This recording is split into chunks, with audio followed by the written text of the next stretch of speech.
بسم اللہ الرحمن الرحیم۔ السلام علیکم ورحمۃ اللہ وبرکاتہ۔ کتاب الجنائز ہم نے شروع کی تھی اور اس میں ہم نے دیکھا پہلے کہ ایک تو وہاں سے ہمارا یہ کام شروع ہے کہ جیسے بیمار ہے اس کا علاج ہم کیسے کر سکتے ہیں، پھر جب فوت ہو گیا ہے تو پیچھے ہم نے دیکھا لاسٹ ویک کے حرام موت سے پناہ مانگی گئی ہے، اور مرنے کے بعد میت کی آنکھیں فوراً بند کر دینی چاہیے اور اس کے پاس خیر اور بھلائی کی باتیں کرنی چاہیے۔ تو آج کا ہم اپنا لیسن شروع کرتے ہیں۔ نحمدہ ونصلی علی رسولہ الکریم، اما بعد فاعوذ باللہ من الشیطان الرجیم، بسم اللہ الرحمن الرحیم، رب اشرح لی صدری ویسر لی امری واحلل عقدۃ من لسانی یفقہوا قولی۔ کسی کے مرنے پر مندرجہ ذیل الفاظ کہنے مسنون ہیں۔ حضرت ام سلمہ رضی اللہ عنہا کہتی ہیں کہ رسول اللہ صلی اللہ علیہ وآلہ وسلم نے فرمایا، جب کوئی مسلمان مصیبت کے وقت یہ دعا مانگے جس کا اللہ تعالیٰ نے حکم دیا ہے تو اللہ اس مسلمان کو پہلے سے بہتر بدلہ عطا فرمائے گا۔ کیا دعا ہے؟ انا للہ و انا الیہ راجعون، اللہم اہجرنی فی مصیبتی واخلف لی خیرا منہا۔ کیا ترجمہ ہے کہ بے شک ہم سب اللہ کے لیے ہیں، ہم سب کو اسی کی طرف پلٹنا ہے۔ یا اللہ مجھے میری مصیبت کے عوض بہتر اجر دے اور اس سے بہتر بدلہ عطا فرما۔ اللہ تعالیٰ اس کو پہنچنے والی مصیبت کا اجر عطا کرتا ہے اور اسے اس کے نعم البدل سے بھی نوازتا ہے۔ یہ کتنی اہم دعا ہے نا۔ اور ہمیں جب کوئی پریشانی آتی ہے، کوئی بیماری آ جاتی ہے، کوئی تکلیف آتی ہے تو ہم اس میں پریشان ہو کے بیٹھ جاتے ہیں کہ اب یہ ہو گیا۔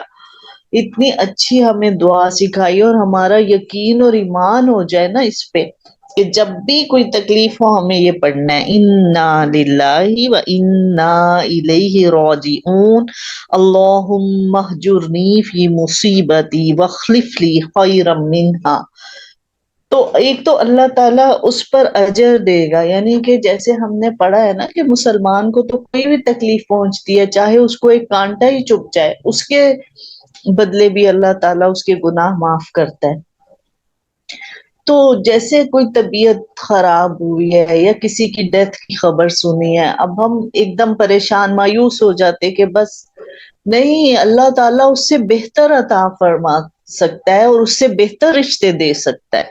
جیسے حضرت یہ ام سلمہ کا ہی واقعہ ہے کہ انہوں نے کہا کہ جب میرے شوہر فوت ہو گئے ابو سلمہ، اور وہ بہت ہی نیک شوہر تھے، بہت اچھے تھے، تو جب وہ فوت ہو گئے آپ صلی اللہ علیہ وسلم نے مجھے یہ دعا پڑھنے کا حکم دیا، اور کہتے ہیں کہ میں پڑھتی رہی لیکن میں دل میں یہ سوچتی تھی کہ اب ان سے بہتر مجھے کون ملے گا۔ اور کچھ ہی دنوں بعد کہتے ہیں کہ نبی صلی اللہ علیہ وآلہ وسلم نے کے لیے ان کا رشتہ آ گیا۔ تو ظاہر ہے کہ صحابی سے بڑھ کے نیک انسان تو نبی ہو سکتے ہیں نا۔ تو یہ ایک ایمان ہمارا اس چیز پہ مضبوط ہو جائے، لیکن ہم کیا کرتے ہیں کہ ہم مایوس ہو جاتے کہ اچھا امی فوت ہو گئی اب تو کچھ نہیں ہو سکتا، یا کوئی رشتہ ایسا چلا گیا اب کیا ہو سکتا ہے۔ نہیں، اللہ اس سے بہتر عطا کر سکتا ہے، اللہ بہترین لوگوں کا ساتھ دے سکتا ہے، ہو سکتا ہے اس کے بعد اللہ اور نیک لوگوں کا ساتھ دے دے جو آپ کو ہدایت کے راستے پر چلنے میں مدد فرمائے، اللہ نیک رشتہ دار آپ کو دے دے۔ اسی طرح طبیعت خراب ہے تو ہم اپنی طبیعت پر بھی یہ پڑھیں، اللہ مزید صحت عطا فرما دے گا۔ تو یہ چیزیں ہمیں یاد رکھنی ہے۔ ایسی تکلیف کے موقع پر عموماً ہم ان چیزوں کو بھول جاتے ہیں۔ اللہ تعالیٰ ہمیں بہترین عمل کرنے کی توفیق عطا فرمائے۔ آگے کیا ہے؟ میت کو چادر سے ڈھانپ دینا چاہیے۔ حضرت عائشہ رضی اللہ تعالی عنہا فرماتی ہیں کہ جب رسول اللہ صلی اللہ علیہ وآلہ وسلم نے وفات پائی تو انہیں ایک یمنی چادر سے ڈھانپ دیا گیا۔ تو یہاں پر یہ بتا دیا گیا کہ جب بھی کوئی انسان فوت ہو جائے، میت اس کو کہتے ہیں نا جو فوت ہو جائے وہ شخص، تو اس کو پھر چادر سے ڈھانپ دینا چاہیے۔ اسی طرح جب نبی صلی اللہ علیہ وآلہ وسلم کی وفات ہوئی تھی تو انہیں ایک یمنی چادر سے ڈھانپ دیا گیا تھا۔ میت کے ورثہ کو میت کا قرض فوراً اتار دینا چاہیے۔ حضرت ابو ہریرہ رضی اللہ تعالی عنہ کہتے ہیں کہ نبی اکرم صلی اللہ علیہ وآلہ وسلم نے فرمایا، مومن کی روح اس وقت تک جنت میں جانے سے رکی رہتی ہے جب تک اس کا قرض ادا نہ کیا جائے۔ تو جس پر بھی قرض ہو، ایک تو یہ کہ اس کے ورثہ کو چاہیے کہ فوراً قرض ادا کر دیا جائے، کیونکہ کہتے ہیں کہ مومن کی روح جنت میں جانے تک رکی رہتی ہے جب تک کہ اس کا قرض ادا نہ کر دیا جائے۔ اور اسی طرح جس نے قرض دیا اس کو بھی اس بات کا خیال رکھنا چاہیے کہ اب یہ تو انسان فوت ہو گیا ہے اور یہ کچھ کر نہیں سکتا، بے بس ہو گیا ہے، تو میں اپنی طرف سے اس کا قرض معاف کر دوں، تو اس سے مطلب جس نے قرض معاف کیا ہے اس کو بہترین اجر اللہ تعالیٰ دیں گے، اور اس وقت جو ہے ہمیں پیسوں کی ضرورت نہیں ہوگی، اس وقت تو اجر کی ضرورت ہوگی۔ تو اس لیے انہی آیات میں ایک جگہ آتا ہے نا کہ حدیث میں بھی یہ آتا ہے کہ آپ معاف کر دیا کرو کہ اللہ تعالیٰ بھی اس کو معاف کر دے گا جو دوسروں کو معاف کرنے والا ہے۔ تو اس لیے یہ ایسی نیکیاں جو ضائع نہیں ہوتی، اس لیے ہمیں خود بھی ان چیزوں کا خیال رکھنا چاہیے کہ اگر ہم نے کسی کو قرض دیا ہے اور وہ نہیں لوٹا سکتا تو ایک تو اس کو آسانی دی جائے، اور اگر اسی دوران اس کی ڈیتھ ہو گئی ہے تو پھر ہم خود سے بھی اس کو معاف کریں گے، ایک مسلمان کا فرض بھی ہے۔ میت کی خبر بھجوانا مسنون ہے۔ حضرت ابو ہریرہ رضی اللہ عنہ فرماتے کہ نبی اکرم صلی اللہ علیہ وآلہ وسلم نے نجاشی کی موت کی خبر اسی روز لوگوں کو بھجوائی جس روز وہ فوت ہوا، پھر لوگوں کے ساتھ جنازہ گاہ تشریف لے گئے اور نجاشی کی نماز جنازہ پڑھی جس میں 4 تکبیریں کہیں۔ تو یہاں سے پتہ چلا اب نجاشی کون تھا؟ حبشہ کا بادشاہ تھا، جہاں حبشہ میں سب سے پہلے مسلمان ہجرت کر کے گئے تھے، اور وہ ہجرت فرض نہیں تھی، جیسے مکہ سے جو مدینہ ہجرت کی گئی وہ تو فرض تھی، وہ ہر ایک کو کرنی تھی، لیکن اس سے پہلے ایک ہجرت ہوئی تھی جو حبشہ کی طرف کچھ مسلمانوں نے کی تھی، کیونکہ بہت زیادہ ظلم ہو گیا تھا، کافر بہت تنگ کر رہے تھے، تو پھر کچھ مسلمانوں نے نبی صلی اللہ علیہ وآلہ وسلم سے اجازت مانگی کہ ہجرت ہم اگر کر لیں، تو آپ صلی اللہ علیہ وآلہ وسلم نے انہیں حبشہ کی طرف ہجرت کرنے کی اجازت دے دی۔ اب وہاں کا جو بادشاہ تھا نجاشی، وہ کرسچن تھا، اور اس میں پھر ان کے دربار میں پہنچ کے حضرت جعفر نے سورت مریم کی آیات پڑھی، جس کو سن کر وہ فوراً مسلمان ہو گیا، اور اس نے پھر ان مسلمانوں کو اپنے پناہ بھی دی، ان کے ساتھ اچھا سلوک کیا۔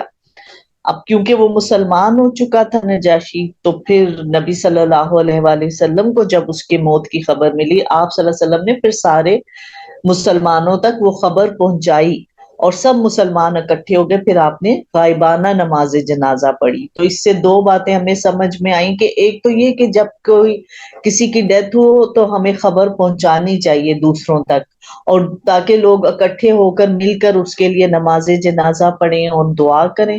دوسرا یہ کہ غائبانہ نماز جنازہ بھی پڑھی جا سکتی ہے۔ مرنے والوں کی خوبیوں کا ذکر کرنا چاہیے لیکن اس کی برائیوں کا ذکر کرنا منع ہے۔ حضرت عائشہ رضی اللہ تعالی عنہا فرماتی ہیں کہ نبی اکرم صلی اللہ علیہ وآلہ وسلم کے سامنے کسی مرنے والے کا ذکر برائی کے ساتھ کیا گیا تو آپ صلی اللہ علیہ وآلہ وسلم نے فرمایا، اپنے فوت شدگان کا ذکر بھلائی کے سوا نہ کیا کرو، یعنی اس کی برائی نہ کرو، اگر ذکر کرنا ہے تو اس کی اچھی باتوں کا ذکر کرو، بری باتوں کا ذکر نہ کرو۔ اسی طرح ایک اور حدیث میں حضرت عائشہ رضی اللہ تعالی عنہا کہتی ہے کہ رسول اللہ صلی اللہ علیہ وآلہ وسلم نے فرمایا، مردوں کو برا نہ کہو، جو کچھ انہوں نے آگے بھیجا ہے وہ اس کا بدلہ پا چکے ہیں۔ تو یہ جو ایک اخلاق ہمیں سکھایا جا رہا ہے کہ اول تو خیر جو زندہ ہے ان کی بھی برائی کرنے سے منع ہی کیا گیا ہے، لیکن جو فوت ہو گیا ہے اس کی تو صرف ہی اچھائی بیان کرنی ہے، اور اگر اچھائی ہم نہیں بیان کر سکتے تو پھر اس کی برائی کا بھی ذکر نہ کریں، بس پھر خاموش رہیں۔ تو اس لیے اس چیز کا ہمیں خاص خیال رکھنا چاہیے کہ جو مسلمان فوت ہو گئے ان کی ہم کسی برائی کا ذکر نہ کریں۔ حالت غم میں میت پر رونا، چیخنا، چلانا یا ماتم کرنا منع ہے۔ حضرت عبداللہ بن مسعود رضی اللہ تعالیٰ عنہ کہتے ہیں کہ رسول اللہ صلی اللہ علیہ وآلہ وسلم نے فرمایا، جس نے حالت غم میں اپنا چہرہ پیٹا، اپنا دامن پھاڑا اور جاہلیت کی باتیں کی، وہ ہم میں سے نہیں ہے۔ یعنی کہ یہ سب اسلام سے پہلے ہوتا تھا کہ میت پر چیخا جاتا تھا، نوحہ کیا جاتا تھا، اور غم سے نڈھال ہو کر گریبان تک پھاڑ دیتے تھے۔ تو اس طرح کی حرکتیں کرنے سے منع کیا۔ ہاں غم تو ہے، غم میں انسان رو سکتا ہے، اور آپ کچھ پڑھنا شروع کر دیں، انا للہ و انا الیہ راجعون، اللہم اجرنی فی مصیبتی واخلف لی خیرا منہا، یہ بھی ہم پڑھتے ہیں تو بھی صبر آتا ہے۔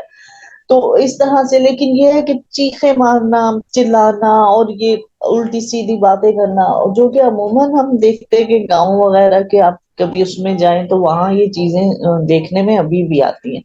تو نبی صلی اللہ علیہ وآلہ وسلم نے ان کو جہالت کی باتیں کہا گیا نا، کیونکہ مسلمان کی پرسنالٹی بہت بیلنس ہوتی ہے، وہ خوشی میں بھی اتنا زیادہ بے قابو نہیں ہوتا اور غم میں بھی اپنے آپ کو کنٹرول میں رکھتا ہے۔ لیکن ہمارے یہاں کیا ہے کہ ہر چیز میں اب ہم آؤٹ آف کنٹرول ہو جاتے ہیں۔ خوشی ہے تو خوب اونچے اونچے میوزک لگا دیے، ہمسایوں کو بھی پریشان کیا، کوئی بیمار ہے یہ نہیں سوچ رہے کہ کیا ہو رہا ہے، میلاد النبی مناتے ہیں، اونچی اونچی ہم نعتیں وہ لگا دیتے ریکارڈر پر۔ تو یہ چیزیں کہ ایک حد تک چیز کو ہونا، خوشی کے ساتھ یہ باتیں وہ بھی ایک کنٹرول میں ہو، اور اگر غم ہو گیا تو بھی کنٹرول میں ہونا چاہیے۔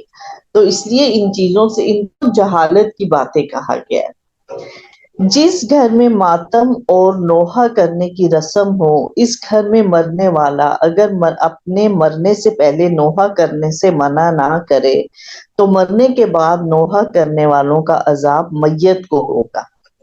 اگر مرنے والا نوحہ اور ماتم کرنے کی وصیت کرے اور پسماندگان باز نہ آئے تب نوحہ کا عذاب میت کو نہیں ہوگا۔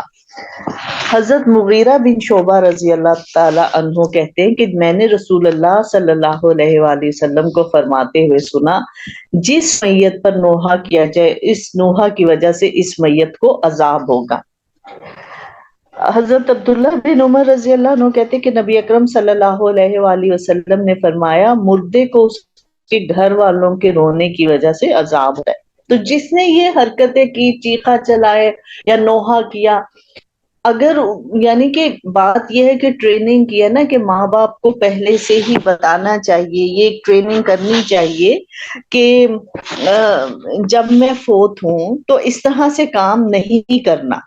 اور اگر ماں باپ نہیں سمجھائیں گے اور پھر اولاد وہی کام کرے گی تو پھر ظاہر ہے کہ اس کا جو گناہ ہے وہ میت ہوگا۔ لیکن اگر میت نے تو منع کیا ہے، ماں باپ نے سمجھایا، اس کے بعد بھی بچے یہ کام کر رہے ہیں، تو پھر اس کا گناہ میت کو نہیں ہوگا، پھر انہی لوگوں کو ہوگا جنہوں نے وہ کام کیا۔ جی پلوشا، آپ کچھ پوچھنا چاہ رہی ہیں؟ جی السلام علیکم ورحمۃ اللہ وبرکاتہ۔ مجھے یہ پوچھنا تھا کہ اچھا نوحہ کا جو ورڈ یوز ہو رہا ہے یہ مطلب اس میں کیا آ جاتا ہے نوحہ میں؟ مجھے اس ہاں کی صحیح سمجھ میں نہیں آ رہی ہے۔ ہاں صحیح ہے۔ اچھا پتہ ہے نوحہ کسے کہتے ہیں؟ کہ جیسے چیخنا چلانا، کچھ ایسی عورتیں ہوتی ہیں وہ بال کھول دیتی تھیں اس وقت، غم سے بے حال ہو کے اپنے بالوں کو کھولنا، نوچنا شروع کر دینا، اور پھر وہ الٹے سیدھے جملے بھی بولتی ہیں۔ آپ لوگوں کو تو شاید نہیں اس طرح سے کہیں جانے کا اتفاق ہوا ہو، لیکن یہ کہ عجیب سے جملے کہ کہاں چلا گیا، یہ تو ایسے بہت عجیب باتیں عورتیں کرتی ہیں۔ تو وہ ایک غم سے نڈھال، یعنی کہ بالکل آپ بے حال کر دیں نا اپنے آپ کو، تو اس چیز وہی بات ہے کہ جس کو دین کی تھوڑی بہت سمجھ ہوتی وہ تو یہ حرکتیں نہیں کر رہا ہوتا نا۔ اور پھر یہ کہ اپنے دوپٹے کی ہوش نہ رہے کہ دوپٹہ کہاں چلا گیا، دوپٹہ بھی نیچے گر گیا ہے، گریبان کھول دیا ہے، بال کھلے ہوئے ہیں، نوچ رہے ہیں، چیخیں مار رہے ہیں. تو یہ حرکتیں کرتے تھے لوگ زمانہ جاہلیت، اسلام سے پہلے کرتے تھے. لیکن وہی بات ہے کہ آج بھی ہم دیکھتے ہیں کہ جہاں جہالت ہے، جہاں دین کی سمجھ نہیں ہے، وہاں پر آج بھی لوگ کر رہے تھے.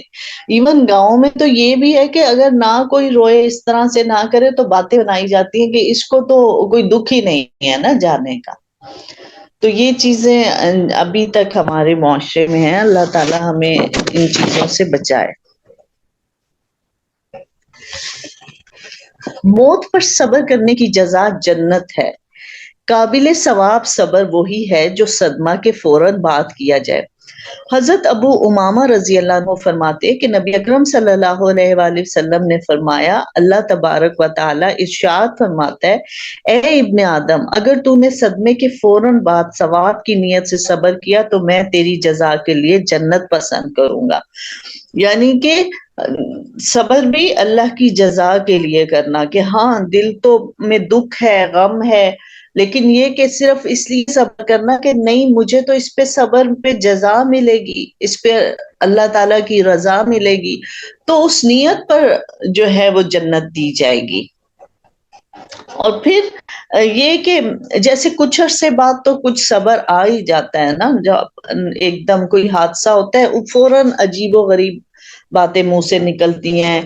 صدمے پر کنٹرول کرنا وہ دل میں مشکل ہو رہا ہوتا ہے، کچھ عرصے بعد تو آ جاتا ہے. اس لیے کہا کہ فوراً جو آپ کا ریئیکشن ہے اس کو ریکارڈ کیا جاتا ہے کہ جب صدمے کی خبر ملی تو فوراً کیا اس کا ریئیکشن تھا. تو مگر یہ چیزیں وہی کر سکتا ہے جس کے پاس دین کا علم ہو، جسے پتا ہو کہ ان چیزوں پہ صبر پہ آپ کو بدلہ ملے گا، اجر ملے گا. لیکن ہمارے یہاں یہ چیزیں ہیں ہی نہیں. اس وقت تو ہم یہ سوچ ہی نہیں رہے ہوتے یہ باتیں کہ اچھا اس پہ صبر بھی، وہ اجر بھی ملے گا. اور یہ ہم سمجھتے وہ یہ کیا ہو گیا، یہ تو عجیب سی بات ہو گئی نا. تو اس وقت تو ہمارا کوئی وہ ہوتا ہی نہیں ہے ذہن میں. لیکن یہی بات ہے کہ جب تک ہم ان چیزوں سے کنیکٹ نہیں رہیں گے، ہم تو ہدایت اور گمراہی میں بہت تھوڑا فرق رہ جاتا ہے نا. کہ آپ وہ ٹھیک ہے نماز بھی پڑھ رہے ہوتے ہو، قرآن، لیکن جب ایسی چیز ہوتی ہے تو پھر ہم کہتے ہیں اچھا اب اس سے ہم صبر کیسے کریں کیا. لیکن جو چیزوں کا علم رکھتا ہے، جو اس دنیا کی حقیقت کو جان گیا، پھر وہ اس وقت اس کا ذہن ہر حال میں ذہن صحیح راستے پر آپ کو گائیڈ کرے. اصل میں وہی ہدایت ہے. جیسے ہم نے وہ پڑھا نا کہ حضرت علی نے اس بندے کو چھوڑ دیا. انہوں نے کہا کہ نہیں، اگر تو اب میں بدلہ لوں گا تو میں اپنے لیے لوں گا، لیکن میں تمہیں اللہ کے لیے مارنا چاہتا تھا. تم اسلام کے دشمن تھے، مگر جیسے اس نے تھوک دیا منہ پہ تو انہوں نے اس کو چھوڑ دیا کہ نہیں، اب تو میں اگر تمہیں ماروں گا تو یہ نہ ہو کہ میں نے تم سے اپنا انتقام لیا. تو وہ غصے کو انہوں نے کیسے کنٹرول کر لیا. تو یہ ایک کنٹرول جو نفس پہ ہے، یہ ناممکن چیز نہیں ہے، یہ ہو سکتا ہے، مگر اسی کے لیے کہ جس نے اپنے آپ کو اس راستے پر لگایا وہ پریکٹس میں ہے اس چیز کی کہ نہیں مجھے صبر کرنا ہے. یہاں پر کبھی غصہ آ رہا ہوتا ہے تو ہمارے دل میں یہ ہے کہ نہیں، اب مجھے اللہ کی خوشی کے لیے خاموش رہنا ہے، مجھے اللہ کے لیے صبر کرنا ہے. ایک تو یہ ہوتا ہے نا کہ ہم کہتے ہیں اچھا چلو ہم اگنور، ایک ہے ہم یہ سوچ کے خاموش ہو جائیں کہ نہیں، اچھا اللہ تعالیٰ میں آپ کے لیے صبر کرتی ہوں، میں اس کا جواب دے سکتی ہوں لیکن میں آپ کے لیے صبر کرتی. تو یہ ایک پریکٹس ہے، یہ پریکٹس سے چیزیں آتی ہیں، ایسے نہیں آتی ہیں. اللہ تعالیٰ ہم سب کو اس کی توفیق عطا فرمائے. میت کو بوسہ دینا جائز ہے. میت پر خاموشی سے آنسو بہانا یا رونا جائز ہے. حضرت انس رضی اللہ عنہ فرماتے کہ ہم نبی اکرم صلی اللہ علیہ وسلم کی بیٹی کی تدفین کے وقت موجود تھے. رسول اکرم صلی اللہ علیہ وسلم قبر کے اوپر بیٹھے ہوئے تھے اور آپ صلی اللہ علیہ وآلہ وسلم کی آنکھوں سے آنسو جاری تھے. تو اس سے کیا پتہ چلتا ہے کہ آنسو بہانا تو منع نہیں ہے، کہ غم تو دل میں ہے، اس کا آپ اظہار کر سکتے ہو رو کر. ظاہر ہے وہ رونا آپ کے کنٹرول میں نہیں، آپ رو سکتے ہو، لیکن چیخنا چلانا، الٹی سیدھی بات کر دینا، اپنے حلیے کو خراب کر دینا، یہ نوحہ میں آتا ہے. خالی صرف رو رہے ہیں تو وہ چیز اس سے منع نہیں کیا ہوا. حضرت عائشہ رضی اللہ تعالیٰ عنہا سے روایت ہے کہ حضرت ابو بکر صدیق رضی اللہ عنہ نے نبی اکرم صلی اللہ علیہ وسلم کی وفات کے بعد آپ صلی اللہ علیہ وآلہ وسلم کو بوسہ دیا، یعنی کہ اپنا کوئی پیارا چلا جائے تو اس وقت آپ اس کو چوم سکتے ہیں، اس کی اجازت ہے، وہ منع نہیں ہے۔ حضرت عائشہ رضی اللہ تعالیٰ عنہ سے روایت ہے کہ جب حضرت سعد بن معاذ رضی اللہ تعالیٰ عنہ فوت ہوئے تو نبی اکرم صلی اللہ علیہ وآلہ وسلم حضرت ابو بکر صدیق اور حضرت عمر کے پاس پہنچے۔ اس ذات کی قسم جس کے ہاتھ میں میری جان ہے، میں اپنے حجرے میں حضرت ابو بکر صدیق اور حضرت عمر رضی اللہ عنہ کے رونے کی آوازیں الگ الگ پہچان رہی تھی۔ یعنی کہ ایک صحابی تھے حضرت سعد بن معاذ، وہ فوت ہو گئے اور پھر نبی صلی اللہ علیہ وسلم اور یہ حضرت ابو بکر اور حضرت عمر آئے تو وہ رو رہے تھے، اور کہتی ہیں کہ میں ان کی آوازیں پہچان رہی تھی کہ یہ ابو بکر کی آواز ہے، یہ عمر کی۔ کس لیے یہ حدیث بتائی کہ یہ چیز جائز ہے، رونے کی اجازت ہے، رونا منع نہیں ہے۔ حضرت عائشہ رضی اللہ عنہا فرماتی ہیں کہ رسول اللہ صلی اللہ علیہ وآلہ وسلم نے حضرت عثمان بن مظعون کو مرنے کے بعد بوسہ دیا۔ آپ صلی اللہ علیہ وسلم ان کی میت پر رو رہے تھے، یا حضرت عائشہ رضی اللہ عنہ نے فرمایا آپ صلی اللہ علیہ وسلم کی آنکھیں بہہ رہی تھی، یعنی آنسو تھے، رو رہے تھے آپ صلی اللہ علیہ وسلم۔ صبر کرنا جہنم کی آگ سے رکاوٹ اور جنت میں گھر حاصل کرنے کا ذریعہ ہے۔ حضرت ابو سعید رضی اللہ عنہ سے روایت ہے کہ عورتوں نے نبی اکرم صلی اللہ علیہ وآلہ وسلم کی خدمت میں عرض کیا، آپ صلی اللہ علیہ وآلہ وسلم ہمارے لیے واز کرنے کا ایک دن مقرر فرما دیجیے۔ رسول اللہ صلی اللہ علیہ وآلہ وسلم نے عورتوں کو نصیحت کرتے ہوئے فرمایا، جس عورت کے 3 بچے فوت ہو جائیں اور وہ صبر کرے تو وہ بچے اس کے لیے جہنم کی آگ سے رکاوٹ ہوں گے۔ ایک عورت نے پوچھا جس کے 2 بچے فوت ہوں، آپ صلی اللہ علیہ وآلہ وسلم نے ارشاد فرمایا 2 بچے بھی جہنم کی آگ میں رکاوٹ ہوں گے۔ یعنی کہ کسی عورت کے بچے فوت ہو جائیں اور وہ اس پر صبر کر لے تو اس کے لیے پھر جنت کی خوشخبری ہے۔ حضرت ابو موسیٰ اشعری کہتے کہ رسول اللہ صلی اللہ علیہ وآلہ وسلم نے فرمایا جب مومن کا بچہ فوت ہوتا ہے تو اللہ تعالیٰ فرشتوں سے پوچھتا ہے کیا تم نے میرے بندے کے بچے کی روح قبض کر لی ہے؟ فرشتے کہتے ہیں ہاں۔ اللہ تعالیٰ فرماتا ہے کیا تم نے میرے بندے کے جگر کا ٹکڑا لے لیا ہے؟ فرشتے عرض کرتے ہیں ہاں۔ اللہ تعالیٰ فرماتا ہے پھر میرے بندے نے کیا کہا؟ فرشتہ کہتے ہیں اس نے تیری حمد بیان کی اور انا للہ و انا الیہ راجعون پڑھا۔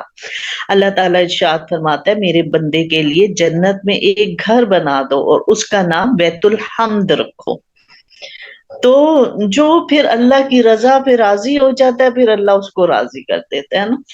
یہ بہت بس اللہ تعالیٰ اس آزمائش میں کسی کو بھی نہ ڈالے، لیکن یہ کہ جب سے دنیا بنی یہ آزمائشیں انسانوں پر آتی رہی ہیں کہ چھوٹا بچہ فوت ہو گیا، ظاہر ہے اس پہ صبر کرنا، کوئی بھی اپنا پیارا چلا جاتا ہے اس پہ صبر مشکل ہی ہوتا ہے، لیکن بچے کا جو ہے وہ پھر ایک اور ہی چیز ہوتی ہے، اور دوسرا آپ اپنے سے چھوٹے کی ڈیتھ کو برداشت کرنا اور بھی مشکل ہے نا۔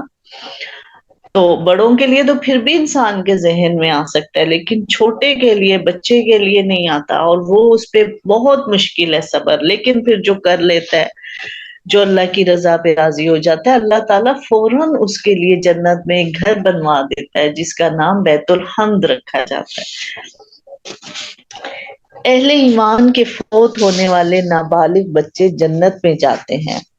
حضرت برہ رضی اللہ عنہ کہتے کہ جب ابراہیم رضی اللہ تعالیٰ عنہ نبی صلی اللہ علیہ وسلم کے بیٹے فوت ہوئے تو نبی اکرم صلی اللہ علیہ وآلہ وسلم نے فرمایا ابراہیم کو جنت میں دودھ پلانے والی انا موجود ہے، یعنی کہ مومنوں کے جو بچے فوت ہو جاتے ہیں وہ سیدھا جنت میں چلے جاتے ہیں۔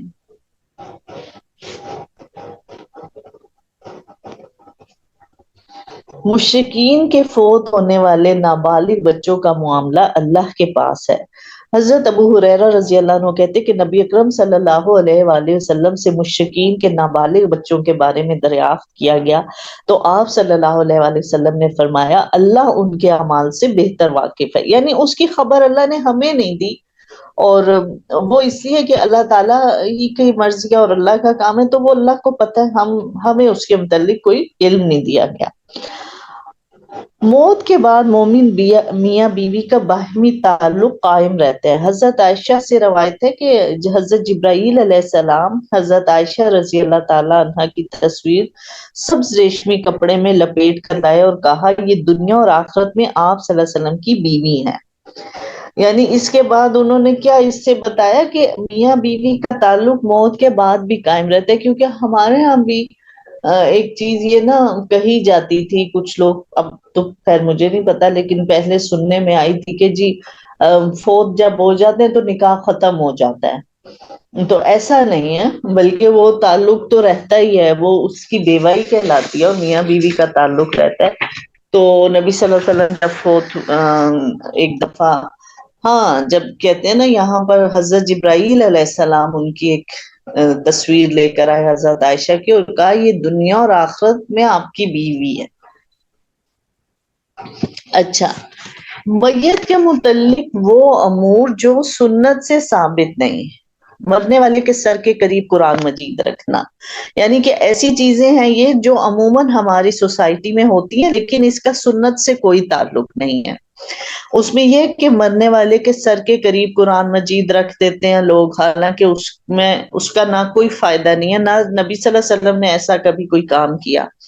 اسی طرح مرنے والے کے پاس سورۃ یاسین پڑھنا، مرنے والے کا منہ قبلہ کی طرف کرنا، مرنے والے کے ناخن یا زیر ناف بال صاف کرنا، یہ عقیدہ رکھنا کہ جمعہ کے روز مرنے والے کو 1 یا 2 گھڑی کے بعد کبھی عذاب نہیں ہوگا، مرنے والے کی چارپائی کے گرد بیٹھ کر ذکر کرنا، یعنی کہ گٹلیاں وغیرہ پڑھنا، اللہ کا کچھ بھی ذکر کرنا، مرنے والے پر صرف فاتحہ پڑھنا۔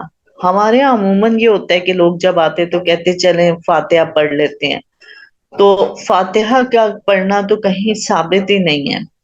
اسی طرح مرنے والے پر نعت خوانی کرنا اور اس کی اجرت وصول کرنا، میت اٹھانے سے پہلے غلہ ساتھ رکھنا اور تدفین کے بعد غربہ میں تقسیم کرنا، مرنے والے کے پاس سورۃ بقرہ کی تلاوت کرنا۔ یہ بھی بہت سنا تھا، جب ابو فوت ہوئے تو ارد گرد سے ہماری وہ آنٹیاں آئی ہوئی تھی تو وہ کہتی تھیں کہ چلیں سورۃ بقرہ پڑھ لیتے ہیں نا، تو کوئی اس کا ہے ہی نہیں، سنت میں کہیں ذکر نہیں، نہ اس کا کوئی فائدہ ہوگا ہمیں۔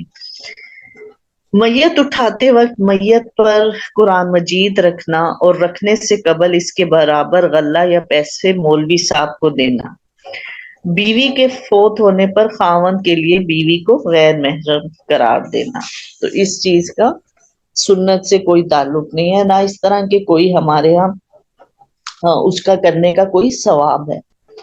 اب تعزیت کے مسائل، تعزیت کیا ہے؟ جیسے جس کو ہم کہتے ہیں افسوس کرنا، کہ ہم افسوس کر لیں، تو پہلے تو ہمیشہ ہر کوئی یہی کہتا تھا کہ اچھا وہ فلاں فوت ہو گیا تو افسوس کر رہتے ہیں، تو افسوس کا لفظ ہی غلط ہے نا، کیونکہ اللہ تعالیٰ کے فیصلے پر افسوس تو ہم نہیں کر سکتے نا، یہ تو ایک موت اور زندگی کا حکم اللہ کے حکم سے ہوتا ہے اور اللہ کی مرضی سے ہوتا ہے، تو ہم اللہ کی رضا پہ راضی رہنا چاہیے ایک مسلمان کو۔ تعزیت کا لفظ استعمال کرنا چاہیے کہ تعزیت کراتے، تعزیت کا مطلب ہوتا ہے تسلی دینا۔ ظاہر ہے کہ اب جس گھر میں فوتگی ہوئی ہے وہ گھر والے اس وقت ایک غم میں ہوتے ہیں، تو پھر ان کے پاس جانے کا حکم دیا گیا کہ آپ تسلی دیں، اور آپ جاتے ہیں تو پھر ایک تھوڑا سا دل ٹھہر جاتا ہے ملنے سے، پھر وہ اپنا غم بیان کرتے ہیں، پھر ان کے دل کو حوصلہ ہوتا ہے، تو یہ تعزیت کا مقصد ہے۔ تعزیت کرنا سنت ہے۔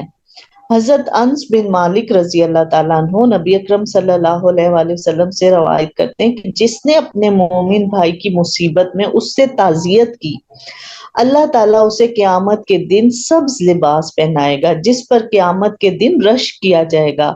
لوگوں نے پوچھا یا رسول اللہ یحبر سے کیا مراد ہے؟ فرمایا یغبط یعنی رشک کیا جائے گا۔ تو اب اتنا زیادہ ثواب ہے تعزیت کرنے کا، اسی لیے کہا نا کہ آپ کسی مسلمان کا سن کے فوراً، چاہے وہ آپ جانتے بھی نہ ہو تب بھی جائیں، کہ اس کا اتنا زیادہ ثواب ہے، کسی مسلمان کو مصیبت میں تسلی دینا، امید دلانا، صبر کی تلقین، اتنا زیادہ ثواب ہے کہ قیامت کے دن اللہ تعالیٰ اس کو ایک خاص لباس پہنائیں گے جس پہ سب رشک کریں گے۔ میت کے ورثہ سے تعزیت کرنے کے مسنون الفاظ درج ذیل ہیں۔ میت کے لیے دعا کرتے وقت اپنے لیے بھی دعا کرنی چاہیے۔ میت کے پاس بیٹھ کر بھلائی کی بات کرنی چاہیے۔ حضرت سلمہ رضی اللہ تعالیٰ عنہ فرماتی کہ رسول اللہ صلی اللہ علیہ وآلہ وسلم ہمارے گھر تشریف لائے۔ اس وقت ابو سلمہ کی آنکھیں پتھرا چکی تھی، یعنی فوت ہو گئے تھے تو آنکھیں کھلی ہوئی تھی اور بالکل وہ پھر ظاہر ہے کہ ان میں کوئی نرمی تو نہیں تھی، پتھرا چکی تھی۔ نبی اکرم صلی اللہ علیہ وسلم نے ابو سلمہ رضی اللہ عنہ کی آنکھیں بند کی اور فرمایا جب روح قبض کی جاتی ہے تو نظر اس کے تعاقب میں جاتی ہے۔ گھر والے اس بات پر رونے لگے تو رسول اللہ صلی اللہ علیہ وآلہ وسلم نے فرمایا اپنے مرنے والوں کے لیے بھلی بات کہو، کیونکہ جو کچھ تم کہتے ہو فرشتے اس پر آمین کہتے ہیں۔ پھر نبی اکرم صلی اللہ علیہ وسلم نے ابو سلمہ کے حق میں یہ دعا فرمائی، اللہم اغفر لی ابی سلمہ وارفع درجتہ فی المہدیین واخلفہ فی عقبہ فی الغابرین واغفر لنا ولہ یا رب العالمین وافسح لہ فی قبرہ ونور لہ فیہ۔ کیا مطلب ہے؟ یا اللہ ابو سلمہ کو بخش دے، ہدایت یافتہ لوگوں میں اس کا مرتبہ بلند فرما اور اس کے پسماندگان کی حفاظت فرما۔ یا رب العالمین ہم سب کو اور مرنے والوں کو معاف فرما اور میت کی قبر کو کشادہ کر دے، اسے نور سے بھر دے۔ تو یہ دعا پڑھنی چاہیے، ہمیں بھی پڑھنی چاہیے ابو سلمہ کی جگہ میت کا نام لینے۔ اور اس میں یہ ہے کہ نہ صرف انہوں نے ان کے لیے دعا کی کہ ان کی قبر کو کشادہ فرمانا ان کا درجہ، بلکہ اپنے لیے بھی کی کہ ہم سب کو اور مرنے والے کو معاف فرما دے۔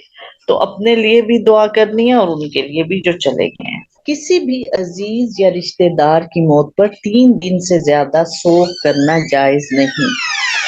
عورت کو اپنے شوہر کی موت پر 4 مہینے 10 دن سے زیادہ سوگ کرنا جائز نہیں۔ حضرت حبیبہ رضی اللہ تعالیٰ عنہ نبی اکرم صلی اللہ علیہ وسلم کی زوجہ محترمہ کہتی ہیں کہ میں نے رسول اللہ صلی اللہ علیہ وآلہ وسلم کو فرماتے ہوئے سنا، اللہ اور یوم آخر پر ایمان رکھنے والی کسی خاتون کے لیے کسی بھی میت پر 3 دن سے زیادہ اور شوہر کی موت پر 4 ماہ 10 دن سے زیادہ سوگ جائز نہیں۔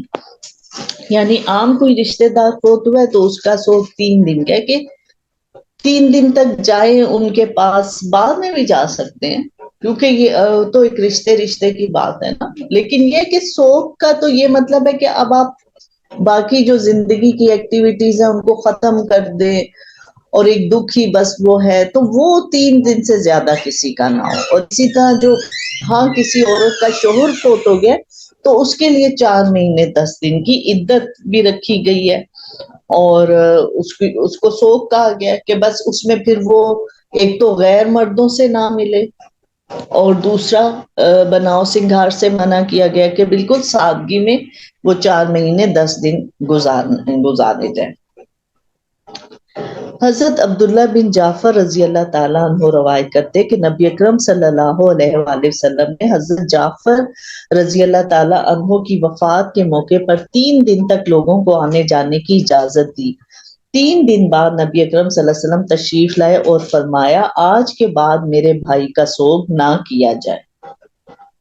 یعنی نبی صلی اللہ علیہ وسلم کے پاس 3 دن تک لوگ آتے رہے کیونکہ ان کے چچا کے بیٹے تھے، قریبی رشتہ تھا، لیکن 3 دن کے بعد کہا کہ بس اب آپ آج کے بعد میرے پاس کوئی نہ آئے، اس لیے کہ وہی بات ہے کہ ایک مسلمان کا تو یہ عقیدہ ہے نا کہ یہ اللہ کا فیصلہ ہے اور پھر ہم سب نے اللہ ہی کی طرف جانا ہے، تو اس لیے اس چیز کو زیادہ غم منانے سے اور بات کرنے سے منع کیا گیا۔ حضرت محمد بن سیرین سے روایت ہے کہ حضرت عطیہ کا بیٹا فوت ہو گیا۔ تیسرے دن انہوں نے زرد خوشبو منگوا کر استعمال کی اور فرمایا ہمیں شوہر کے علاوہ کسی اور پر 3 دن سے زیادہ سوگ کرنے سے منع کیا گیا۔ یعنی دیکھیں ماں تھی وہ، ان کا بیٹا فوت ہو گیا لیکن انہوں نے نبی صلی اللہ علیہ وسلم کے حکم کو پورا کرنے کے لیے کیا کہا کہ تیسرے دن خوشبو منگوا کر استعمال کی اور کہا کہ ہمیں 3 دن سے زیادہ کسی پر بھی سوگ کرنے سے منع کیا گیا. تو یہ چیز ہے نا کہ صحابہ کرام ان احکام کو کس طرح لیتے تھے کہ وہ تو ہر چیز کو اپنے اوپر لازم کر لیتے تھے کہ نبی صلی اللہ علیہ وآلہ وسلم نے جس طرح کہا ہمیں اسی طرح کرنا ہے. حالانکہ ایک ماں کے لیے بیٹے کی موت پہ صبر کرنا کتنا مشکل ہے، لیکن کیونکہ وہی بات ہم کر رہے تھے نا پہلے کہ جیسے ہمارا ان چیزوں سے تعلق ہوتا ہے پھر ہی صبر آ سکتا ہے. اب وہ نبی صلی اللہ علیہ وسلم تھے جنہوں نے تیسرے دن کہہ دیا کہ بس اب میرے بھائی کی وفات کے سوگ کے لیے میرے پاس کوئی نہ آئے. اس ماحول میں ان لوگوں کی ٹریننگ ہو رہی تھی، تربیت ہو رہی تھی. پھر وہ ایک عورت اتنی بہادر ہو گئی کہ اس کا جب بیٹا فوت ہوا، اب تیسرے دن انہوں نے خوشبو منگوائی اور کہا کہ بس ہمیں 3 دن سے زیادہ سوگ منانے سے منع کیا گیا. تو وہی بات ہے کہ یہ تو مضبوطی اور یہ سب تب آتا ہے جب ہمارا ان چیزوں سے تعلق ہوتا ہے اور ایمان مضبوط ہو جاتا ہے کہ ہمیں تو اللہ ہی کی طرف جانا ہے، اور جو چلے گئے ہیں اللہ ان کا اچھا کرے، اور باقی ہم اپنے لیے اور ان کے لیے دعا کریں کہ ہم نے بھی نہیں ادھر بیٹھے رہنا، یہاں تو رہنا کسی نے بھی نہیں، جانا ہی ہے. مگر وہی چیز ہے کہ یہ جو صبر ہے نا یہ وہی کر سکتے ہیں جس کا ایمان مضبوط ہو، جس کا علم، جسے یقین ہو، علم بھی صحیح ہو اور پھر ایمان بھی مضبوط ہو، تو آ سکتا ہے. اللہ تعالیٰ ہم سب کو بہترین علم عطا فرمائے اور اس پر عمل کرنے کی توفیق عطا فرمائے. جس گھر میں وفات ہو ان کے ہاں کھانا پکا کر بھجوانا سنت ہے. حضرت عبداللہ بن جعفر رضی اللہ عنہ فرماتے کہ جب جعفر رضی اللہ تعالیٰ عنہ کی وفات کی خبر آئی تو رسول اللہ صلی اللہ علیہ وآلہ وسلم نے ان کے اہل و عیال کے لیے کھانا تیار کرنے کا حکم دیا اور فرمایا ان لوگوں پر ایسی مصیبت آئی ہے، یا فرمایا ایسا موقع آیا جس میں وہ کھانا نہیں پکا سکیں گے. تو کیونکہ ہاں یہ دیکھیں ایک چیز ہے کہ اب اس وقت کرنے کی کیا کام ہے کہ ایک گھر میں اگر وفات ہو گئی ہے تو پھر نبی صلی اللہ علیہ وسلم نے حکم دیا کہ وہاں ان کے لیے کھانا تیار کرو، وہ لوگ نہیں پکا سکیں گے. ظاہر ہے جس گھر میں فوتگی ہوتی ہے وہاں پر تو پھر اس کے دفن کرنے کے کام شروع ہو جاتے ہیں، لوگوں کو خبر کرنا، اور ایسے پھر غم کی حالت میں کھانے وغیرہ کی ہوش ایک دم ختم ہو جاتی ہے، دل بھی نہیں چاہ رہا ہوتا. لیکن دوسروں کو حکم دیا کہ ان کو ہاں پکا کر بھجواؤ، کہ جب پکا ہوا سامنے آتا ہے اور پھر سب لوگ کہتے کہ بھئی آپ کھائے. ایک اللہ تعالیٰ کے ان احکام میں اتنی زیادہ رحمت اور میں کہتی ہوں کہ ایک پریکٹیکل سی چیز ہے کہ اس وجہ سے انسان پھر نارمل زندگی کی طرف آنا شروع ہو جاتا ہے. ورنہ تو ہمیں یہ لگتا ہے کہ بس اب ہمیں یہی کرنا ہے، رونا ہی ہے، اور کھائیں گے بھی نہیں، سونے کو بھی نہیں دل چاہ رہا. لیکن یہ چیزیں اس لیے ان احکام کی اللہ تعالیٰ نے اتنے اچھے یہ احکام دیے ہوئے ہیں نا کہ یہ ہمیں غم سے نکالنے میں ہماری مدد کرتے ہیں. تو ہمیں بھی چاہیے کہ اگر ہمارے ہمسایوں میں یا رشتہ داروں میں کوئی وفات ہوگی ہو تو پھر ان کا اس طرح سے خیال رکھنا چاہیے. تعزیت کے موقع پر بین کرنا، چیخنا چلانا، کپڑے پھاڑنا اور ماتم کرنا منع ہے. حضرت ابو مالک اشعری سے روایت ہے کہ نبی اکرم صلی اللہ علیہ وآلہ وسلم نے فرمایا میری امت میں زمانہ جاہلیت کے 4 کام ایسے جنہیں لوگ نہیں چھوڑیں گے. نمبر 1، اپنے حسب پر فخر کرنا، یعنی اپنی ذات کو بہتر سمجھنا، دوسروں کو نیچ سمجھنا. دوسرا، دوسرے کے حسب پر طعنہ زنی کرنا، ذاتوں کا مذاق اڑانا، دوسرے کو اپنے آپ کو سمجھنا ہماری ذات بہت اونچی ہے. تاروں سے بارش طلب کرنا، یعنی کہ اللہ پر توکل نہیں ہوگا لیکن یہ کہ ہم اچھا ستاروں سے حال معلوم کرنے لگ جائیں گے. اور مرنے والوں پر بین کر کے رونا. نیز فرمایا بین کرنے والی عورت اگر مرنے سے قبل توبہ نہیں کرے گی تو اسے قیامت کے روز کھڑا کر کے گندھک کا پاجامہ اور کھجلی کا کرتا پہنایا جائے گا. اللہ معاف کرے. حضرت ام عطیہ کہتے کہ رسول اللہ صلی اللہ علیہ وآلہ وسلم نے ہم سے بیعت لیتے وقت عہد کیا تھا کہ ہم نوحہ نہیں کریں گی. تو یہاں پر وہی چیخنا چلانا اور کپڑے پھاڑنا، گریبان پھاڑنا، اس طرح سے یہ جو چیزیں ان سے منع کیا گیا ہے. تعزیت کے وقت خاموشی سے آنسو بہانا یا رونا جائز ہے، تو یہ مسئلہ ہم پہلے بھی پڑھ چکے ہیں۔ اہل میت کو چھوٹے یا بڑے کھانے کا اہتمام کرنا منع ہے۔ حضرت جریر بن عبداللہ فرماتے ہیں کہ میت دفن کرنے کے بعد اہل میت کے گھر جمع ہونا اور ان کے ہاں کھانا کھانا ہم نوحہ میں شمار کیا کرتے تھے۔ تو جیسے اب ہاں ان کے لیے تو کھانا بھیجا جائے، لیکن جو قریب سے آئے ہیں، بعض رشتہ دار دور سے آئے ہوتے ہیں، ظاہر ہے ان کے لیے تو پھر کھانے کی کا اہتمام وہی پھر اس کھانے میں ہو جاتا ہے، لیکن جو نزدیک سے لوگ آئے ہیں ان کو نہیں وہاں پر کھانا چاہیے، وہ اپنے گھروں میں فوراً جائیں۔ اور یہ پھر کچھ دن تک 3 دن تک کرتے رہتے ہیں، پھل بھی لے کر آتے ہیں، اور اس طرح سے اس کو کہا، وہ کہہ رہے ہیں ہم تو اس کو نوحہ میں شمار کرتے تھے۔ تو اس لیے ان چیزوں کا تو خیال رکھنا چاہیے کہ میت کے گھر اکٹھے ہو کر کہاں جو قریب سے لوگ آئے ہیں وہ فوراً اپنے بس تدفین ہو گئی ہے، جنازہ ہو گیا، اب اپنے گھروں میں جا کے کھانا کھائیں۔ تو واقعی یہ ہمارے ہاں تو ہے ابھی یہ چیز کہ سارے ہی پھر اس گھر میں اکٹھے ہو کر وہ کھانا بھی کھا رہے ہوتے ہیں۔ تو انہوں نے کہا کہ ہم تو اس کو نوحہ میں ہی شمار کرتے تھے۔ یہ ایک اچھی بات کی ہمیں تعلیم دی جا رہی ہے کہ قریب کے جو لوگ ہیں بس وہ اپنے گھروں کو جائیں، باقی جو دور سے رشتے دار آئے ہیں ظاہر ہے ان کے لیے تو پھر وہ تو خود سے نہیں اپنا کر سکتے نا، تو وہ وہاں کھا سکتے ہیں۔ تعزیت کے متعلق وہ امور جو سنت رسول صلی اللہ علیہ وآلہ وسلم سے ثابت نہیں۔ تعزیت کے لیے ہاتھ اٹھا کر دعا کرنا۔ اچھا ہمارے یہاں تو بہت اس طرح ہوتا ہے کہ لوگ آتے ہیں پھر وہ کہتے چلے آئے دعا کر لیتے ہیں، تو وہ ہاتھ اٹھا کر ہی دعا کرتے ہیں۔ تعزیت کے لیے ہاتھ اٹھا کر فاتحہ پڑھنا۔ تعزیت کے لیے آنے والے آدمی کا پہلے سے موجود افراد کو بار بار اجتماعی دعا کے لیے درخواست کرنا، کیونکہ وہ پہلے سے بھی لوگ آئے ہوتے ہیں۔ اچھا اب پھر یہ ہے کہ جو بھی آ رہا ہے وہ کہتا ہے آئے دعا کر لیتے ہیں، تو اس سے بھی گھر والے بھی تنگ ہو رہے ہوتے ہیں نا، کیونکہ ہر وقت کیا اور پھر وہ فاتحہ تو کوئی ہے ہی نہیں نا، فاتحہ میں تو ہم سیدھے راستے کی دعا مانگ رہے ہیں، تو وہ تو زندوں کی ضرورت ہے نا، مردے کو تو اب کیا سیدھا راستہ چاہیے، اس کا تو عمل ختم ہو جاتا ہے، آگے تو کسی ہدایت کی ضرورت نہیں، وہ تو جو ہدایت ہے وہ اسی دنیا کی زندگی تک ہے، تو اس لیے یہ سنت سے ثابت ہی نہیں ہے۔ 3 دن سے زیادہ اہل میت کے گھر یا کسی دوسری جگہ بیٹھنے کا اہتمام کرنا۔ وفات کے بعد پہلی شب برات یا پہلی عید کے موقع پر نئے سرے سے تعزیت اور سوگ کا اہتمام کرنا۔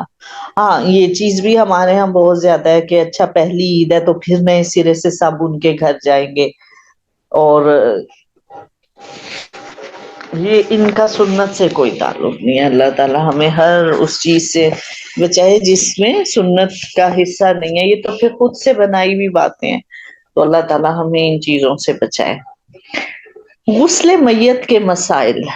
میت کو غسل دینے سے پہلے اچھی طرح ٹٹولنا چاہیے تاکہ اگر پیٹ میں کوئی فضلہ وغیرہ ہو تو وہ خارج ہو جائے اور جسم اچھی طرح پاک صاف ہو جائے۔ قریب ترین رشتہ داروں کو میت لحد میں اتارنی چاہیے۔ حضرت علی رضی اللہ عنہ فرماتے کہ میں رسول اللہ صلی اللہ علیہ وسلم کو غسل دینے لگا تو آپ صلی اللہ علیہ وسلم کے جسم اتھر کو ٹٹولا، کوئی چیز نہ پائی۔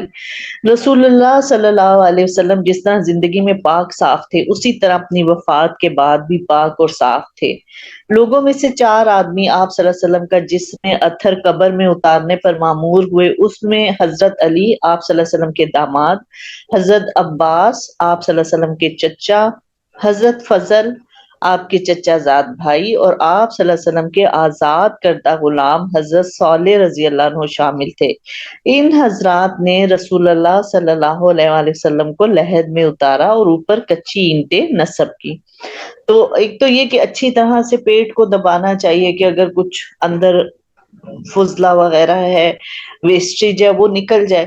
لیکن جب حضرت علی کہتے کہ میں نے نبی صلی اللہ علیہ وسلم کے جسم کو، جسم اطہر کو دبایا تو کچھ بھی نہیں تھا، صاف ستھرے تھے وہ، اور وہ کہتے کہ جس طرح وہ زندگی میں صاف ستھرے ہوتے تھے، ظاہر ہے جو انسان اپنی صفائی کا بہت زیادہ خیال رکھتا ہے تو پھر وہ موت کے وقت بھی صاف بالکل تھے، اور یہ تو ہم پڑھ چکے کہ نبی صلی اللہ علیہ وسلم بہت زیادہ اپنی صفائی کا خیال رکھتے تھے، ہر وقت مسواک کرتے تھے، ایون آپ کی جو حیات مبارک کا آخری کام تھا وہ بھی مسواک کرنا ہی تھا، اپنے منہ کی صفائی کا بہت زیادہ خیال رکھتے تھے۔ تو بس ہمیں بھی کوشش کرنی چاہیے کہ اپنے آپ کو ہمیشہ پاکیزگی کی حالت میں رکھیں، صفائی کا خاص خیال رکھیں۔ میت کے غسل کا آغاز وضو سے کرنا چاہیے۔ غسل کے لیے استعمال ہونے والے پانی میں بیری کے پتے ڈالنا مسنون ہے۔ غسل طاق 3، 5 یا 7 مرتبہ دینا چاہیے۔ آخری بار غسل دینے کے لیے پانی میں کافور ڈالنا مسنون ہے۔ میت خاتون ہو تو غسل کے بعد سر کے بالوں کی 3 چوٹیاں بنا کر پیچھے ڈال دینی چاہیے۔ حضرت ام عطیہ رضی اللہ تعالیٰ عنہا فرماتی کہ جب ہم رسول اللہ صلی اللہ علیہ وسلم کی بیٹی حضرت زینب کو غسل دے رہی تھی تو آپ صلی اللہ علیہ وسلم تشریف لائے اور فرمایا اسے 3، 5 یا مناسب سمجھو تو اس سے بھی زیادہ مرتبہ غسل دینا اور پانی میں بیری کے پتے ڈال لینا۔ جب تم غسل دے چکو تو مجھے اطلاع دینا۔ آپ کہتی ہیں جب ہم فارغ ہو گئی تو نبی اکرم صلی اللہ علیہ وسلم کو اطلاع دی۔ آپ صلی اللہ علیہ وآلہ وسلم نے اپنا تہبند ہماری طرف پھینکا اور فرمایا یہ اس کے جسم پر لپیٹ دو۔ ایک دوسری روایت میں ہے اسے طاق یعنی 3، 5 یا 7 مرتبہ غسل دو اور آغاز وضو کے اعضاء سے داہنی طرف سے کرو۔ حضرت ام عطیہ کہتی ہیں کہ ہم نے غسل کے بعد سر کے بالوں کی 3 چوٹیاں بنائی اور انہیں پیچھے کی طرف کر دیا۔ تو یہ نبی صلی اللہ علیہ وسلم کی بیٹی حضرت زینب جب فوت ہوئی تھی ان کو غسل دینے کا طریقہ بتایا جا رہا ہے۔ اس میں یہ کہ پہلے تو وضو کروانا ہے، جو میت ہے اس کا وضو کیا جائے گا، اور پھر غسل کے لیے جو پانی استعمال کیا جائے گا اس میں بیری کے پتے ڈال کر پہلے اس کو گرم کر کے پھر مناسب سا جیسے ہم پانی سے نہاتے ہیں اس طرح کا ہی کر کے ان کو غسل دینا ہے۔ اور اگر عورت ہے تو پھر وہ بالوں کی 3 چوٹیاں کر کے پیچھے کر دینا ہے۔ غسل دینے والا میت میں کوئی ناگوار چیز دیکھ کر پردہ پوشی کرے تو اللہ تعالیٰ اس کے گناہ معاف فرمائے گا۔ حضرت ابو امامہ رضی اللہ عنہ سے روایت ہے کہ رسول اللہ صلی اللہ علیہ وآلہ وسلم نے فرمایا جس نے کسی میت کو غسل دیا اور کوئی ناگوار چیز دیکھ کر اس کی پردہ پوشی کی اللہ تعالیٰ اس کے گناہوں کی پردہ پوشی فرمائے گا، اور جس نے کسی مسلمان کو کفن دیا اللہ تعالیٰ اسے قیامت کے دن سندس کا لباس پہنائے گا۔ تو یہ کہ جس نے بھی ظاہر نہلاتے ہوئے کوئی ایسا عیب دیکھ لیا، کوئی ایسی چیز عجیب سی لگی، اب پھر ہمارا یہ ہوتا ہے ہم پھر ذکر کر رہے ہوتے ہیں کہ ہاں ایسے تھا ایسے تھا، بہت زیادہ ہمارے یہاں بات ہوتی ہے ان چیزوں پہ جس کی کوئی ضرورت نہیں ہوتی ہے۔ تو اس لیے جس نے غسل دیا اس کو خاموش ہونا چاہیے، اور پھر بس اس کو وہ پردہ پوشی کرے گا تو اللہ تعالیٰ قیامت کے دن اس کے گناہوں کو معاف کریں گے۔ اور اسی طرح جس نے کسی میت کو کفن پہنایا، کفن دیا، اللہ تعالیٰ قیامت کے دن اس کو سندس کا لباس پہنائے گا۔ تو یہ پتہ چلتا ہے نا کہ ان چیز کیسے کہاں کہاں اللہ تعالیٰ نے ہمیں نیکیوں کے موقع دیے ہیں اور پھر ان پر کیسا کیسا اجر رکھا ہوا ہے۔ اللہ ہمیں توفیق دے یہ نیکیاں کرنے کی۔ میت کو غسل دینے کے بعد غسل کرنا مستحب ہے، یعنی ثواب ہے۔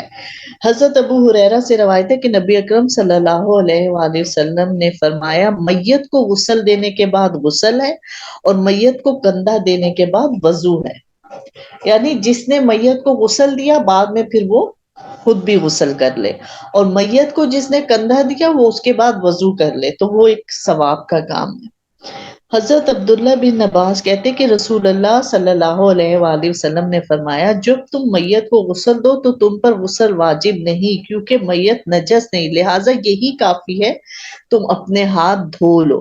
یعنی کہ ہاتھ دھو لیں تو بھی بہتر ہے، لیکن یہ کہ غسل کرنے کو پسندیدہ کہا گیا کہ پسند کیا گیا کہ اگر غسل کر لو، ورنہ اگر آپ نہیں کر سکتے تو صرف ہاتھ بھی دھو لیں تو کافی ہے۔ اس لیے کہا کہ اس کو ہم اپنے اوپر لازمی نہ کر لیں کہ اچھا جی اب غسل ہی کرنا ہے، اور اگر نہ بعض اوقات حالات ایسے نہیں ہوتے کہ غسل کا ٹائم ملے تو انسان سمجھے کہ ہم ناپاک ہو گئے اب ہم نماز بھی نہیں پڑھ سکتے، ایسی کوئی بات نہیں ہے، آپ صرف ہاتھ دھو لیں آپ کے کافی ہوگا۔ لیکن یہ کہ اگر غسل کا ٹائم ہے، موقع ہے اور انتظام ہے تو کر لیں تو وہ زیادہ پسندیدہ ہے۔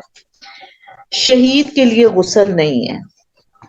حضرت جابر بن عبداللہ فرماتے کہ رسول اللہ صلی اللہ علیہ وآلہ وسلم شہدائے احد میں سے 2 شہیدوں کو ایک کپڑے میں اکٹھا کرتے، پھر پوچھتے ان دونوں میں سے کس کو قرآن زیادہ یاد تھا؟ لوگوں کے بتانے پر نبی اکرم صلی اللہ علیہ وسلم اسے قبر میں آگے کرتے اور فرماتے قیامت کے دن میں ان کی شہادت کی گواہی دوں گا۔ پھر آپ صلی اللہ علیہ وسلم نے شہداء کو خون سمیت دفن کرنے کا حکم دیا، نہ انہیں غسل دیا نہ ان پر نماز پڑھی،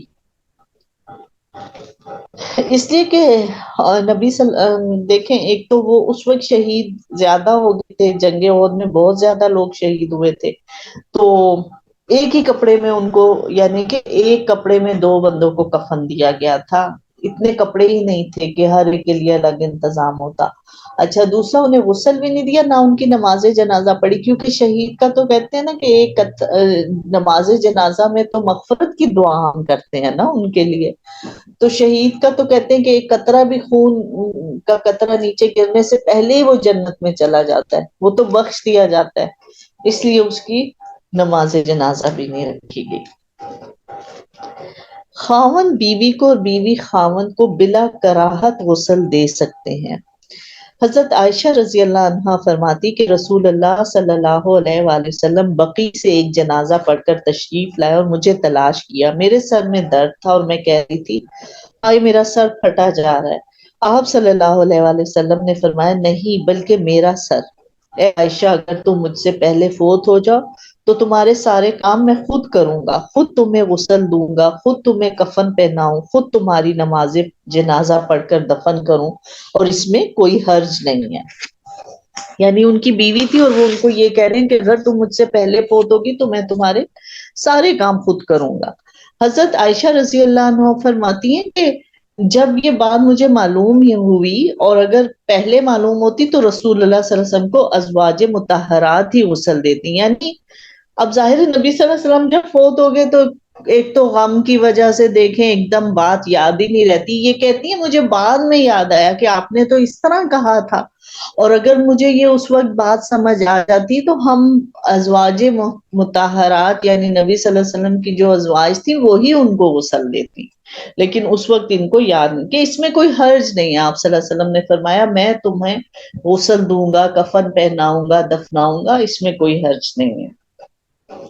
حضرت عبداللہ بن ابو بکر صدیق سے روایت ہے کہ حضرت ابو بکر صدیق کی بیوی حضرت اسماء بنت امیس نے حضرت ابو بکر کو وفات کے بعد غسل دیا اور موجود مہاجرین سے دریافت کیا میں روزے سے ہوں اور آج شدید سردی کا دن ہے، کیا مجھے ضرور غسل کرنا چاہیے؟ لوگوں نے کہا ضروری نہیں۔ تو کتنی وہ بہادر عورت تھی، حضرت ابو بکر کی بیوی تھی، اور انہوں نے خود اپنے شوہر کو غسل دیا، اور پھر وہاں جو مہاجرین تھے، کیونکہ مہاجرین تو نبی صلی اللہ علیہ وسلم کے ساتھ شروع سے تھے، تو کہا کہ میں روزہ بھی دیکھے رکھا ہوا تھا، اور کہتی ہے شدید سردی تھی تو کہا مجھے غسل کر، یعنی کہ وہ جو ہم پہلے پڑھ چکے ہیں کہ جس نے میت کو غسل دیا وہ خود بھی غسل کر لے، تو میں غسل کروں؟ انہوں نے کہا ضروری نہیں ہے۔ میت کو غسل دینے کے لیے پردے کا اہتمام کرنا ضروری ہے۔ حضرت ابو سعید خدری رضی اللہ عنہ سے روایت ہے کہ رسول اللہ صلی اللہ علیہ وآلہ وسلم نے فرمایا کوئی مرد کسی مرد کے سطر کو نہ دیکھے اور کوئی عورت کسی عورت کے سطر کو نہ دیکھے۔ سطر کیا چیز ہے؟ جو مرد کا مرد سے بھی پردہ ہے، اور عورت کو عورت سے بھی چھپانا ہے۔ تو اسی لیے جب کسی کی بھی ڈیتھ ہوتی ہے تو اس کو غسل کیسے دیا جاتا ہے کہ اس پر پہلے چادر کو ڈال دیا جاتا ہے، اور پھر بس چادر کے اندر سے ہی ہاتھ کر کے اس کو غسل دیا جاتا ہے، اس کو انکور نہیں کیا جاتا۔ تو اس لیے مردے کی جو پردہ پوشی، اس کے پردے کا بہت خیال رکھنا چاہیے، اچھی طرح سے اوپر چادر دے کے پھر ان کو غسل دیا جاتا ہے کہ اس کے جسم جو ہے کہیں سے انکور نہ ہو، کسی کی نظر جسم پہ نہ پڑے، اس طرح سے غسل دینا ہوتا ہے میت کو۔ تو یہ جو احکام ہے بہت ہی اہم ہے، بہت ہی اہم ہے، اس کا ہم سب کو ضرورت ہے نا، خود بھی ہم نے فوت ہونا ہے، اور ہمارے جو ارد گرد کے لوگ ہیں ان میں سے بھی کسی نہ کسی کو چلے جانا ہے، کس وقت یہ ٹائم آ جاتا ہے کسی کو پتہ نہیں ہے، لیکن اس وقت ہمیں ان معاملات کی خبر ہی نہیں ہوتی، ہمیں سمجھ ہی نہیں آتی کہ ہمیں کیا کرنا ہے، کیونکہ ہم لوگ یہ باتیں عام طور پہ اپنے گھروں میں کرتے نہیں ہیں، حالانکہ یہ بات کرنا بہت ضروری ہے کہ جس طرح ہم زندگی کا اپنے بچوں کو بتاتے ہیں کہ آپ ایسے نہاؤ، ایسے کرو، اس طرح سے تم ایک طرف ہو کے کپڑے پہن لو، اور جیسے ہم اپنے بچے کی تربیت کرنا شروع کر دیتے ہیں بچوں کو کہ بھئی اب یہ زندگی میں بڑے ہو رہے ہیں، انہیں خود کام کرنا ہے، لیکن ڈیتھ کی جو چیزیں ہم اس کی تعلیم ہی نہیں دیتے، اس لیے کہ ایک تو خود بھی نہیں سب کو پتا ہوتا، اور پھر یہ کہ ہم سمجھتے ہیں ان کی باتیں نہیں کرنی چاہیے، بچے ڈر جائیں گے، نہیں بچے نہیں ڈرتے ہیں، بچوں کو اس وقت اگر صحیح بات نہ پتا ہو پھر وہ ارد گرد سے جو بھی عورتیں کہہ رہی ہوتی ہیں، جیسے ہمارے ابو کی جب ڈیتھ ہوئی ہمیں تو کچھ اس وقت ڈیتھ کا پتہ ہی نہیں تھا، کوئی کہہ رہا ہے آپ سورۃ بقرہ پڑھ لیں، کوئی کچھ کہہ رہا ہے، کوئی کہہ رہا ہے اچھا گٹلیاں لے آؤ، تو وہ اب پتہ چلا کہ ان کا تو سنت میں کوئی تعلق ہی نہیں، نہ ان کے کرنے سے کوئی فائدہ ہوتا ہے، تو کس طرح میت کو غسل دینا ہے، پھر فوراً اس کی آنکھیں بند کر دیں، یہ تو نبی صلی اللہ علیہ وسلم نے بتایا، انہوں نے ابو سلمہ کی دیکھا کہ آنکھیں کھلی ہوئی ہیں، انہوں نے فوراً بند کی اور کہا کہ میت تو روح کا تعاقب کرتی رہتی ہے، تو فوراً اس کی آنکھیں بند کر دی انہوں نے، اور پھر کہا کہ اچھی بات کا ذکر کرو، یہاں پہ فرشتے موجود ہیں وہ آمین کہتے ہیں، پھر غسل کا طریقہ کیا ہونا چاہیے، غسل ایسے نہیں کہ جیسے عام انسان کو، نہیں وہ فوت ہوا ہے اس کے پردے کا ہمیں بہت خیال رکھنا ہے، اس کے اوپر چادر پہلے دی جاتی ہے، پھر اندر ہاتھ کر کے بس غسل دیا جاتا ہے، کبھی انکور نہیں اس بندے کو کرنا، چاہے وہ مرد ہے یا عورت۔ اللہ تعالی ہم سب کو ان احکام کو اچھے طریقے سے سمجھنے کی، اس پر عمل کرنے کی توفیق عطا فرمائے، اور پھر اس کے دوران جو نیکیاں ہیں کہ کسی کو اگر ہم کفن دیں گے تو وہ اللہ تعالی سندس کا لباس پہنائے گا جنت میں، اور پھر تعزیت کے لیے جانا اس کا کتنا ثواب ہے کہ اس کو ایسا لباس پہنایا جائے گا جس نے ایسے غم کے وقت جا کر تعزیت کی، تسلی دی، ان کو کھانا بنا کے بھیجا یا ویسے تسلی دی، اللہ تعالیٰ اس کو جنت میں ایسا لباس پہنائے گا کہ لوگ اس کو دیکھ کے رشک کریں گے۔ اللہ تعالیٰ ہم سب کو ان باتوں پر عمل کرنے کی توفیق عطا فرمائے، وآخر دعوانا ان الحمد للہ رب العالمین، سبحانک اللہم وبحمدک نشہد ان لا الہ الا انت نستغفرک ونتوب الیک۔ السلام علیکم ورحمۃ اللہ وبرکاتہ۔